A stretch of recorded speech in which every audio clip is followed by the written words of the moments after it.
You used to get excited just opening a Warhammer box. You'd cut the plastic, flip through the sprues, maybe sniff the rulebook a little bit, and your brain would light up. Now, you look at your pile of shame, feel tired, and close the box again. The thought of painting, building, or writing a list doesn't feel fun. It feels like work. If that's you, you're not broken, you're burned out, and you're absolutely not the only one. Hey, welcome back to the channel. If it's your first time here, thanks for choosing a long, honest talk instead of another top 5 combos video. If you find this helpful or you recognize yourself in any of this, please hit like, subscribe, and share this with a friend who's been saying, I just can't get into it lately. And definitely drop a comment at the end with your own experience. The more people talk about burnout without shame, the easier it gets for everyone. Let's start with something important. Burnout in a hobby feels weird. You're supposed to love this. It's the thing you do to relax. So when even your fun thing starts feeling heavy or stressful, it's easy to think, what's wrong with me? The answer is nothing. Your brain is doing exactly what brains do under too much pressure, too much stimulation, and too little genuine rest. Think about when you first got into Warhammer. There was a rush, new models, new rules, new lore, new paints. Your brain loves new. There's a real chemical reason for that. The dopamine system in your brain gets a big hit from anticipation and novelty. Buying a new box, watching a new reveal, scrolling new leaks, that all feeds the, ooh, something exciting is coming circuit. The problem is, that same system doesn't always reward the slow, repetitive, sometimes frustrating part, actually building and painting week after week. So you get into this loop, see new thing, buy new thing, feel a hit of excitement, put it on the shelf, repeat. Over time, the anticipation cycle gets more intense, and the doing cycle starts to feel flat. That's how you wake up one day with a pile of shame and zero motivation. Your brain has been trained to chase the next hit of new instead of the quieter satisfaction of finishing what you started. Add social media on top and it gets worse. Every time you open your feed, you see perfectly painted armies, custom conversions, diorama bases, people finishing entire 2,000-point forces in a month. Your brain doesn't see all the editing and time and selective posting. It just goes, why am I not like that? Comparison anxiety kicks in. Suddenly, painting isn't just I'm putting color on plastic. It's I'm not good enough. I'm behind. I'm failing at my own hobby. Now mix that with perfectionism. Maybe you tell yourself you're just particular. But in practice, it looks like this. You won't start painting a model until you've watched 5 tutorials. You won't try a new scheme because it might not be perfect.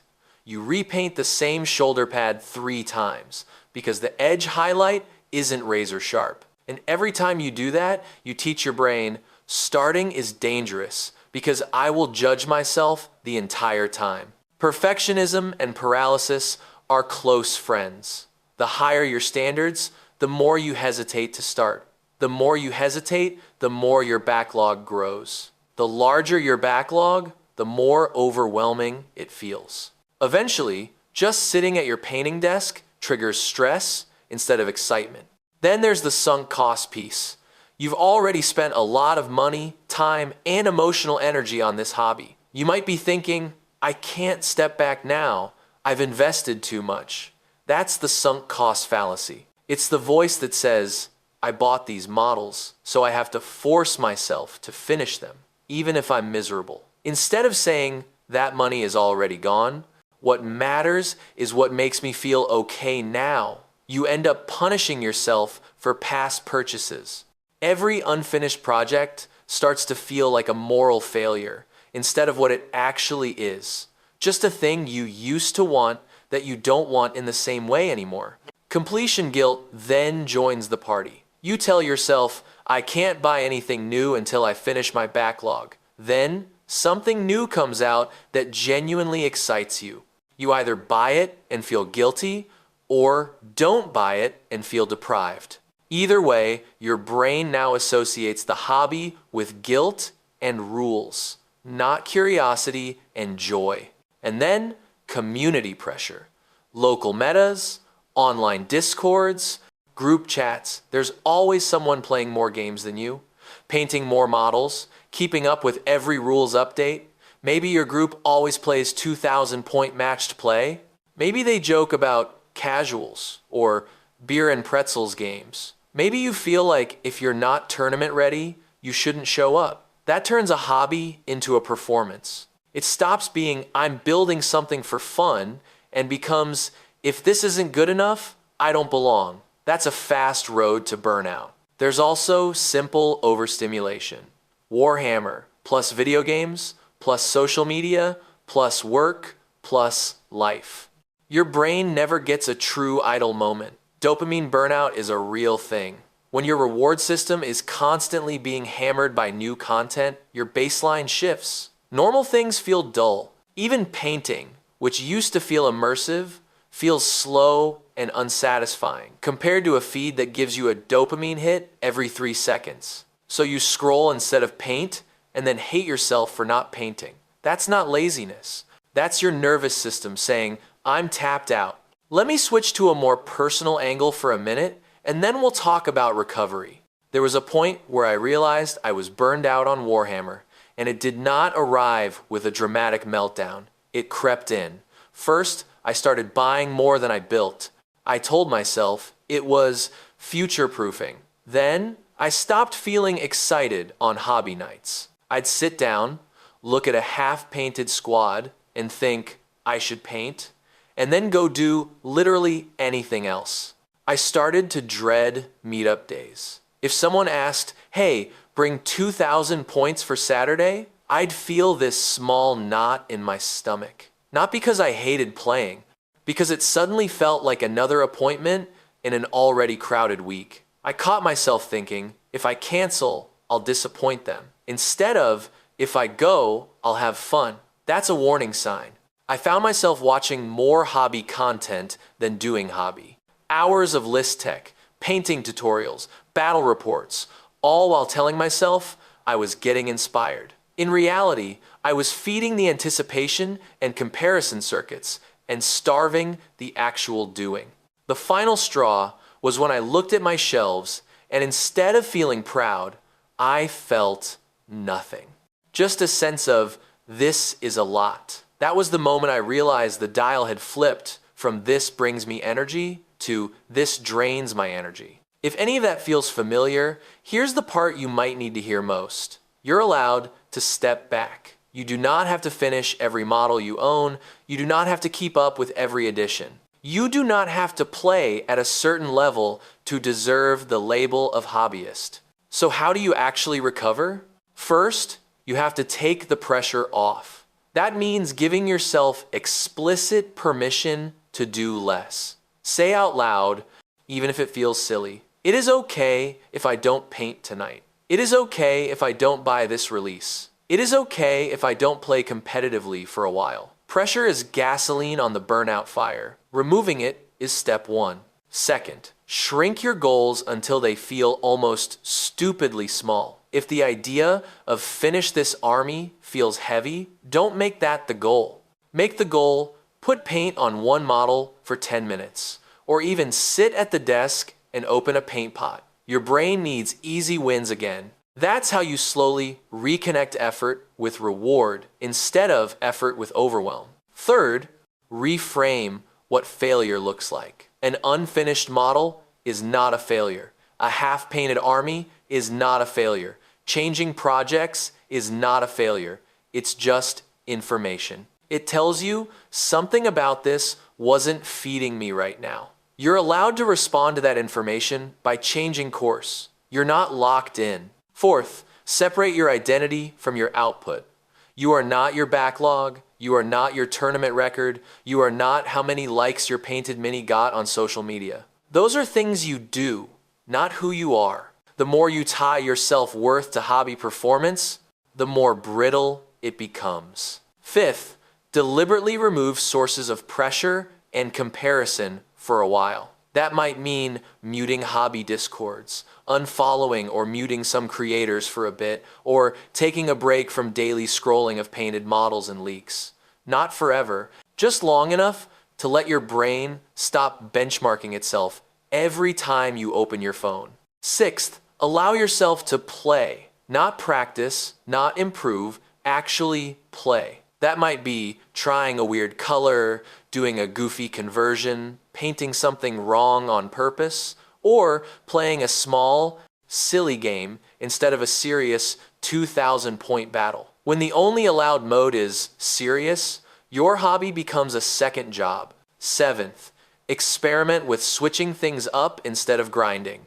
If painting power armor bores you right now, paint terrain. If you're sick of painting, build. If you're sick of both, read lore or just reorganize your storage. Hobbies have seasons. You don't have to do the same part all year. Sometimes the right move isn't to push through, but to take a break. How do you know when to rest versus when to quit? If thinking about Warhammer brings up sadness, frustration, or stress more often than not, that's a sign a break could help. If you feel physical fatigue sitting down to paint, that's a sign your body associates this with work. If you feel guilty more than excited when you look at your collection, that's another sign. A break can look like packing the hobby away for a month or two, saying no to events for a season, telling your group, I'm taking a step back, still love you, just need time. You're not closing the door forever. You're letting your nervous system reset. Quitting, on the other hand, is a bigger decision. There is no shame in it. Sometimes you simply grow away from a hobby. If you've given yourself real space, tried changing how you engage, and still feel nothing but dread when you think about coming back, it might be time to let it go or dramatically downsize. Either way, sunk cost should not make that choice for you. The money is already gone, the time is already spent. Keeping stuff you don't use and forcing yourself into a hobby you don't enjoy doesn't reclaim that investment.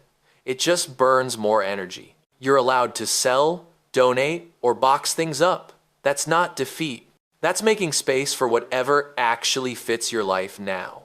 Let's tie this back to the psychology pieces quickly so you can see the patterns clearly. Dopamine cycle. Buying gives you an easy high. Finishing gives you a slower, deeper satisfaction. Burnout happens when your hobby gets stuck in chase the high mode and forgets how to enjoy the middle. Perfectionism and paralysis. The higher your standards, the more likely you are to avoid starting, because any imperfect result feels like pain. Over time, avoiding becomes automatic.